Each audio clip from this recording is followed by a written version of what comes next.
Let her go. Bring balance to the force, not leave it in darkness.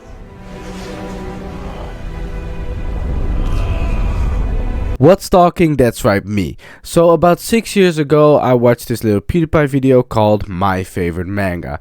And although now I don't really remember much about it, I remember that PewDiePie talks about a manga called Blam. Now, because I was such a big PewDiePie fanboy back in the days, and also it just looked interesting, I begged my parents for the first volume. And when the holidays arrived, I got lucky and I got the first 2 volumes of this manga called Blam. That night I read them, I was amazed. But only for one night, because I don't really remember the reason that I had, but I just didn't continue reading them. And then they just sat on my desk collecting dust for about 6 years. But recently I've been getting back to reading and I saw these 2 books and thought, why not rediscover them? And what opened was a world of wonder, interest, gore, and most of all confusion. A week later I had all the 6 volumes, and today I'm gonna give my opinion on this manga called Blam.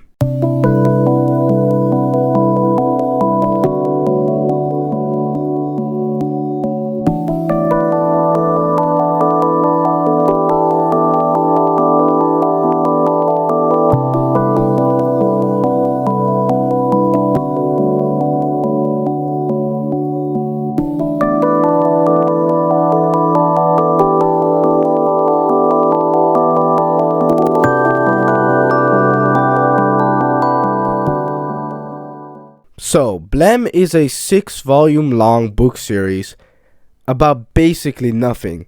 Hear me out. See, the thing is that Blam doesn't really have a story. I mean, it has some story elements, and throughout the books, does develop some story, but it's way too complex and I didn't even understand it. But the fun part is that you don't need to understand the story. See, what the writer did with this book series is that it's basically all world building and lore. And more importantly, when it comes to the story, it's about your own interpretation. And that's what makes this book series so awesome. It's also the reason why there are so many fan theories out there, and the fan base is kind of crazy about their own opinions. But that makes this series so awesome. I mean, the whole book series is basically the main character, Kirill, or Kitty, I'll get into that later, and Sibo just basically going on a walking journey. They go through this world, you know, through this mega structure that is the world of Blam, and they just walk around exploring and finding these new creatures and enemies. And yes, there is some story to it because they have to find the net terminal gene, which I'll get into later when I explain the lore. But overall, there isn't for the rest really a story. But like I said, the world building and lore is what makes that so awesome. And that's why I think I really like Blam a lot. It's kind of the same with Dark Souls, for example. Like Dark Souls has way more story than Blam, obviously, but in Dark Souls also a lot is just open for interpretation, and there's the world that really makes Dark Souls, when it comes to story or lore, so interesting. The world of Dark Souls is what drives you, not really what the main character thing. I mean, for some people probably, but for me I don't really give a shit. It's more about the world, and that is Blam to its full potential. It's what the writer wanted, and it's what we got. And that's why I like Blam so much. And it's also why this book isn't for that many people, because the dialogue in this book series is to an extreme minimum. Like, it increases throughout the books, just like the story increases. But like in the first book, there are only like a few lines. That's it. And most of it is just or okay. Like, there isn't really much to it. The characters don't really have a character or anything. Kirill or Killy is just a guy that has a goal, and lore wise it gets important later why it doesn't have that many characteristics, but it's more just about you as a viewer or reader, I guess, reading this book and kind of exploring that world for yourself, as Kirill kind of being the tour guide, or Killy again. I'll explain later why I keep using 2 names for the main character, but yeah. Before I continue, I would also kind of like to explain what I really mean with story and what I really mean with lore, like kind of the difference. When I talk about lore, I more mean the history of this world. When I talk about lore, I more mean the, background story aside from the main story. Kind of lore is kind of the story that explains how the world is and why it is that way. That's kind of what I mean with lore. And when I talk about story, well, I mean the main story. So the character development and what happens with the characters throughout, the books, basically. So I hope I kind of cleared that for some people, because I feel like maybe some people didn't get that. So yeah. And this is also the reason that now I'm going to explain the lore, because originally I wanted to talk about the story and then just talk about every single book and the story in that book and then rate it. But I realized, because there is so little story in Blam, that'd be kind of boring. So that's why I'm just going to talk about the lore instead. So before I go any further and talk about the lore, firstly, I have to talk about the main character, obviously, for that lore. And here I'm going to explain why the main character has two names, Kirill and Killy. The thing is, he really has one name, Killy.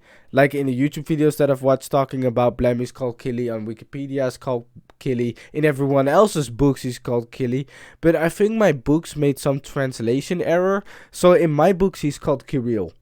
I don't know why, or Kirill, or whatever.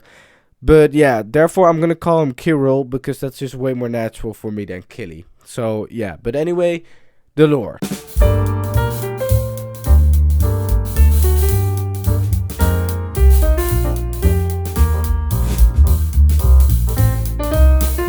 So, first of all, there is some story explanation, because that's important for the main lore anyway, but it's not that much, don't worry. But basically, the story is about Kirill and Sibo having to find the net terminal gene to connect to the net sphere. That's it. Now you're probably wondering, what does the net sphere mean and what does the net terminal gene mean?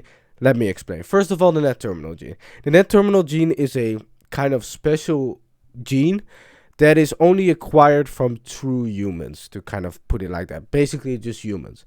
And you might think, oh, wouldn't that be quite easy? No, because Blam is so far in the future and has had so many wars and weird shit going on that most humans have evolved and mutated and whatever. So there aren't a lot of humans anymore. It's kind of just zombie-like or cyborg-like or whatever the hell this is. Just very weird and strange creatures that are kind of humanoid-like. And that's why it's very hard to find humans with the net terminal gene.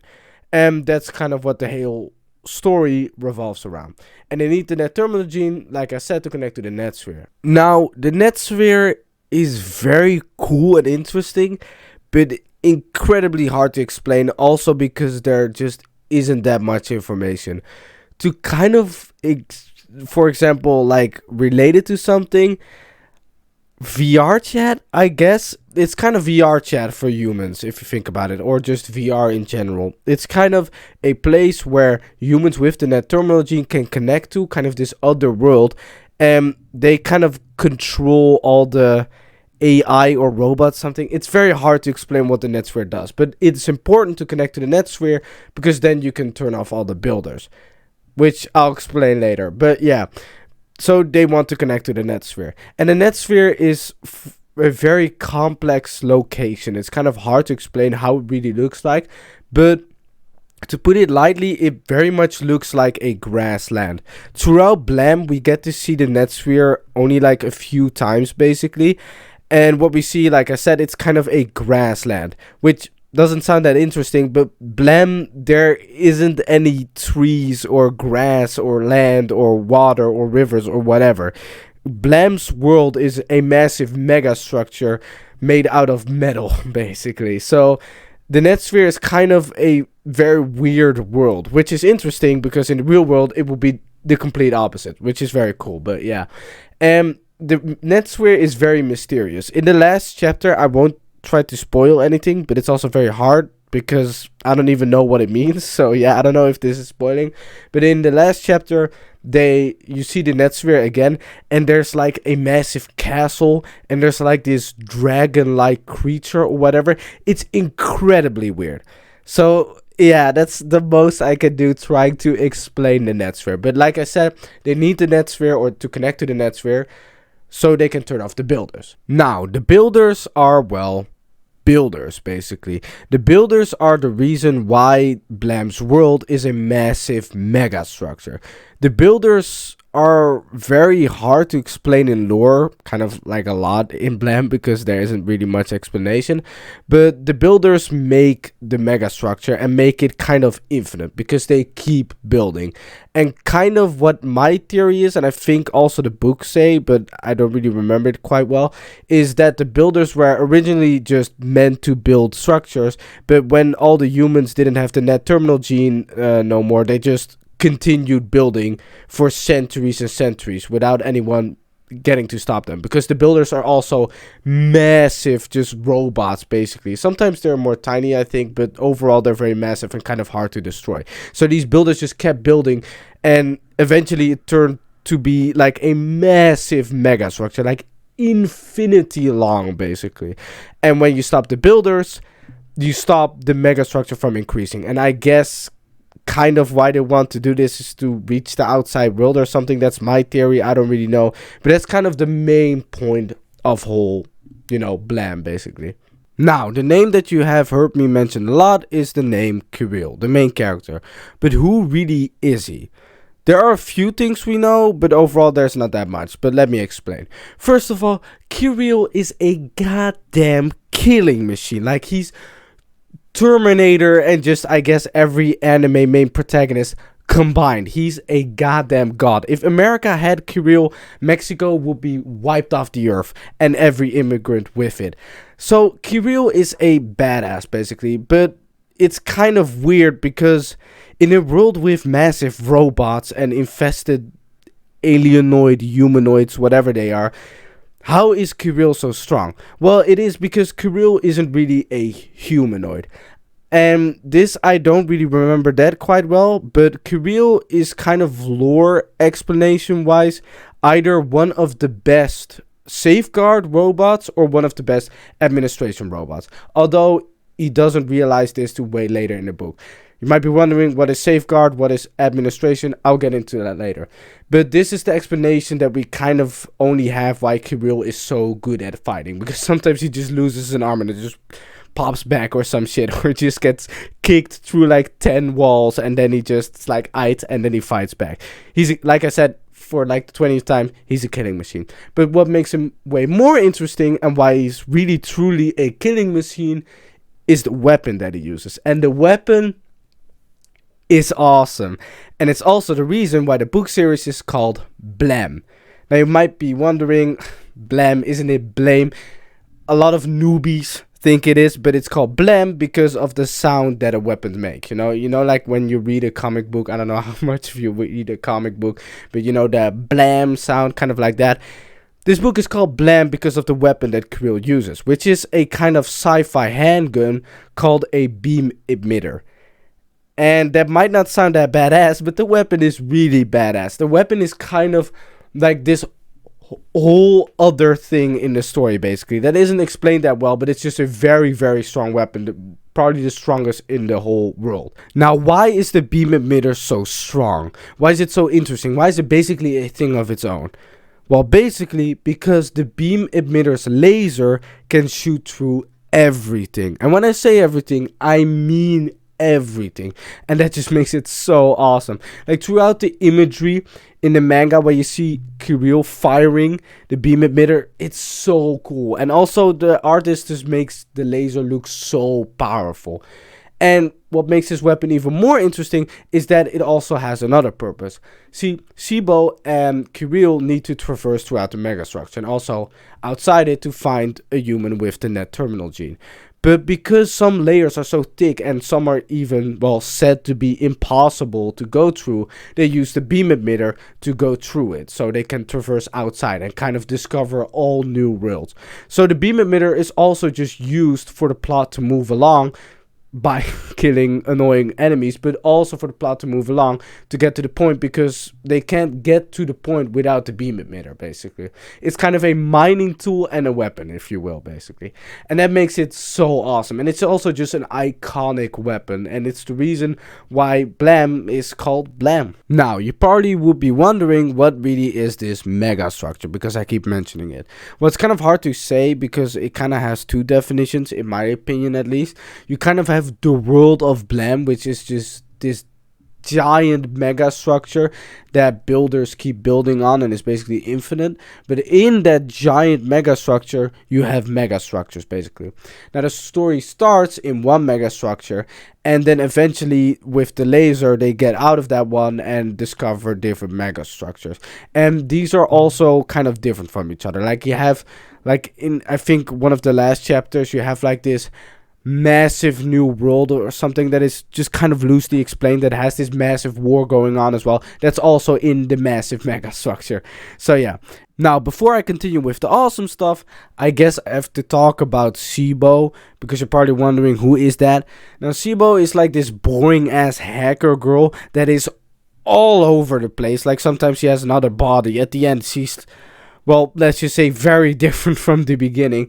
And Sibo is just like, she's so boring. I don't care about her. Okay, that's all I'm gonna say. I don't care about her. She used to have an awesome wolf, by the way, in like chapter 1. You see that wolf like one time, and it's so cool. And I thought it was gonna be something because the wolf looked very cool. And then you never see that wolf again. And that's why it pisses me off. I fucking hate Sibo. She's a shit ass character. In Blam, there are 3 main factions. Kind of. Let me explain. First of all, you have Silicon Life.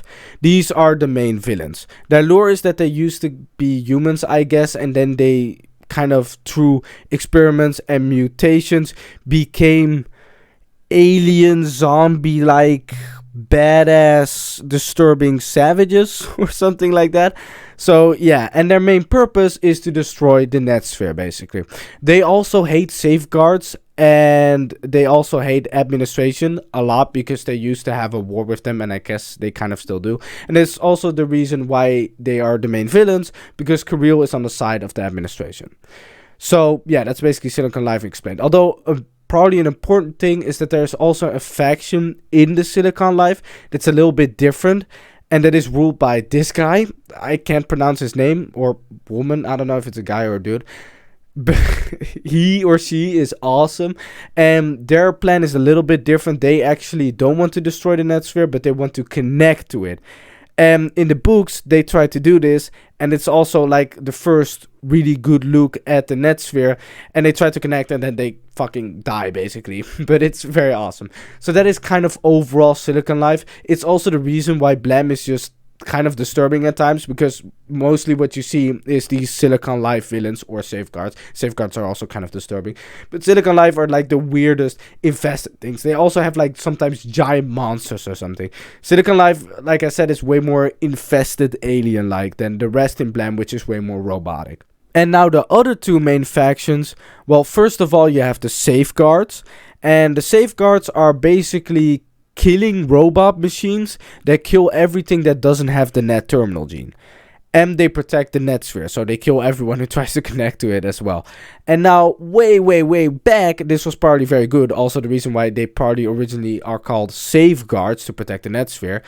But because now everybody's kind of evolved and nobody has the net terminal gene, they just kill everyone. And it's also the reason why, although Silicon Life is kind of the main threat throughout Blam, and safeguards are only really the threat in like volume 1 and maybe kind of 2, safeguards have killed thousands of civilizations just basically, and they are way more basically aggressive, I guess, in Silicon Life. They're way more, I guess, in quantity, and therefore stronger, I guess. So yeah, safeguards you see a lot, especially throughout the first volume, but just throughout the books, and they're very iconic. And then you have administration, and administration are kind of the good guys. I don't really know if they're really good, but they try or want to connect to the Netsphere to also stop the builders. Kirill is a part of them basically. And also weird things is that I think the administration kind of belongs to the Netsphere as well. They protect the Netsphere as well, also I think from inside the Netsphere. And they also started this whole war with Silicon Life by sending safeguards to them. I think, again, this is all very big, I don't know moments, alright? Because probably something I should have said way in the beginning, Blam is all about interpretation, basically. There are a lot of things that I think are way more structured.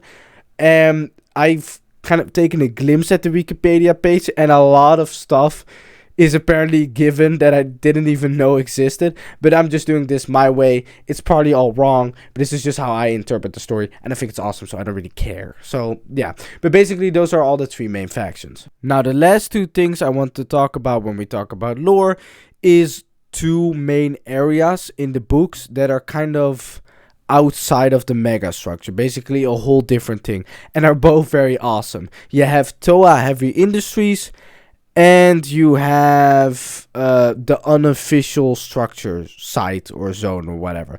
First of all, let me talk about Toa Heavy Industries. So Toa Heavy Industries is this place that we think, at least, or all we know is that it was made by the planters, whatever that means. And the area around this structure is inhabited by the Electrofishers, which is just a civilization of humans, basically.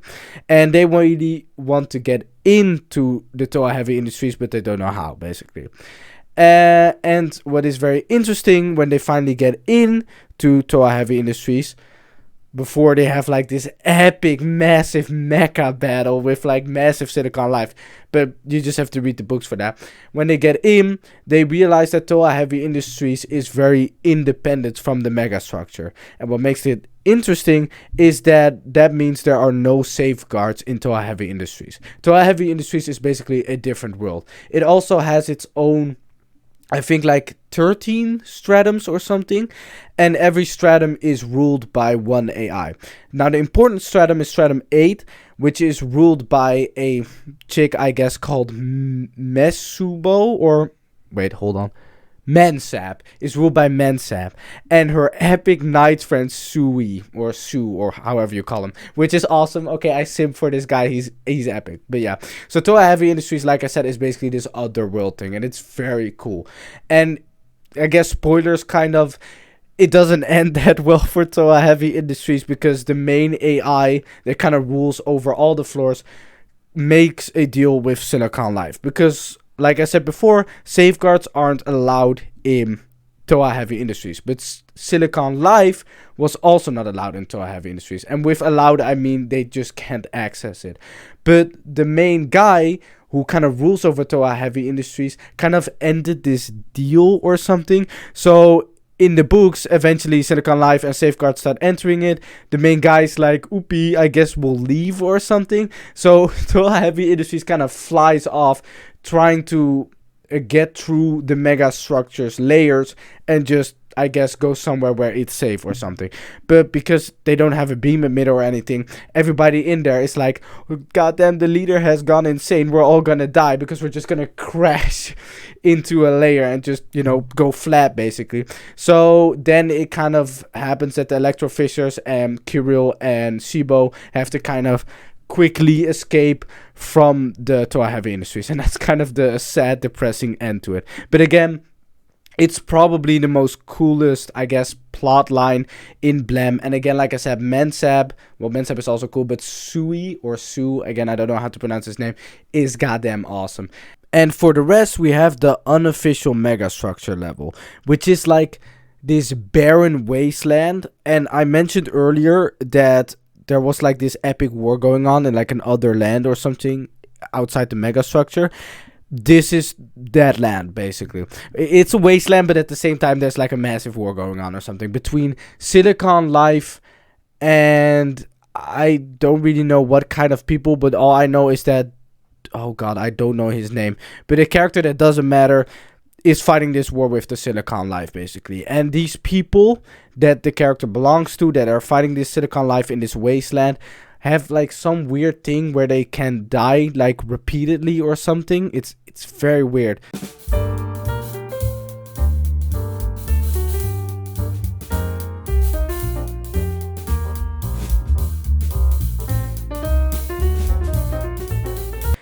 Yeah, it's a very weird zone. I'm not gonna talk about too much. I'm definitely gonna say something wrong. But that's the unofficial site, basically, or unofficial mega structure. It's a very epic thing, but it's like basically like everything in Blam, but here a lot. It's just up to interpretation what you think yourself. It looks very cool. And also, by the way, the Silicon Life dude with like the knife sting or something, I forgot his name, he dies, but yeah. But probably like one of the coolest characters in whole Blam. But yeah. Now, before I go to the review thing, there is just one thing that I want to mention as well, which I thought was very interesting. Like, I found this out when I was doing a little bit of research on the books, and probably not enough of research. So again, like I said, a lot is to interpretation, but that doesn't matter. Is that apparently Blam is connected to 2 other mangas. One is Knights of Sidonia, which is like a way different story, but like weirdly it's in the same universe or something. There are a lot of theories behind it, but Toa Heavy Industries is in both books. It's also both made by the same I don't know if it's company or also the author, but yeah, I just thought that was very interesting and weird. So yeah, I'm probably gonna check that manga out. I don't know if there's a lot of comparison or anything, or it's just one little thing, but yeah. And also Blam has a prequel called Noise. So if you guys like this video a lot, I'm probably also going to do a review or a video on that. And that prequel basically explains the whole war between Silicon Life and Safeguards and Administration that I talked about earlier. So I've just thought that was very cool. So to end this video with a little review, Blam is awesome. I love the art style. I love the imagery. The world building is just fantastic. Basically, this isn't a story. This is a discovery, if you will. Like, spoiler alert, so just skip 10 seconds if you do want to read this. Blam doesn't end. There is no ending. It's just the journey, and then you see the cool world, basically. And throughout the volumes, you discover, like, Toa Heavy Industries, for example. So it just increases the world and the world building behind it, and just makes it so interesting. And it's also very good that it doesn't end, because you can just quit whenever you want. So even if you're still like, ooh, do I want this, do I not, just buy the first volume. Like, just get a little taste of the epic world that is Blam. It's so good. And like I said, with the 5th and 6th volume, that is my only kind of point of critique, and that is that the last 2 volumes, maybe even a little bit of the 4th, are just not that good in my opinion. It's way too confusing. Like, I didn't get it at all. It's also when the books start having way more dialogue, start focusing a lot more on story, and it just gets way too complex for my little brain. And it's also partly the reason why I'm not surprised if I'm gonna get like a comment saying like, oh my god, did you not know that the main character is actually a femboy cyborg robot, or blah blah blah blah blah. Like, it wouldn't surprise me, alright? Because this is also the reason why a lot of this video is just my interpretation, because when the books do start to have a story, it kind of turn off for me, okay? I love the world building, that's where I'm all at. I love the lore and the art style, but no more for me, please, alright? And that's also why I give Blam an 8.5 out of 10, I would say, just like my Doom Part 2 video. Although, if I would just have it like one number, I would round it down to an 8 out of 10, because I do think the last volumes kind of ruin it a little bit, at least for me. Just check Blam out if you like edgy shit or cyberpunk shit or sci-fi shit. Even though it's manga, it has nothing to do with general anime. Like, even the art style is different. It basically is a manga, alright? It's only Japanese. That's like the only comparison, I mean. So just check it out. And like I said, you can quit anytime. So just read like the first volume, and if you don't like it, then that's that. But at least you got a little taste of it, you know? Overall, this was my review on Blam. Sorry if my speech impediment increases throughout this whole video. I've been recording basically a whole day now, so yeah, my mouth is kind of dry at this point. So yeah, I'm still trying to reach 100 subs, so please subscribe. That would be awesome. And overall, this was my video.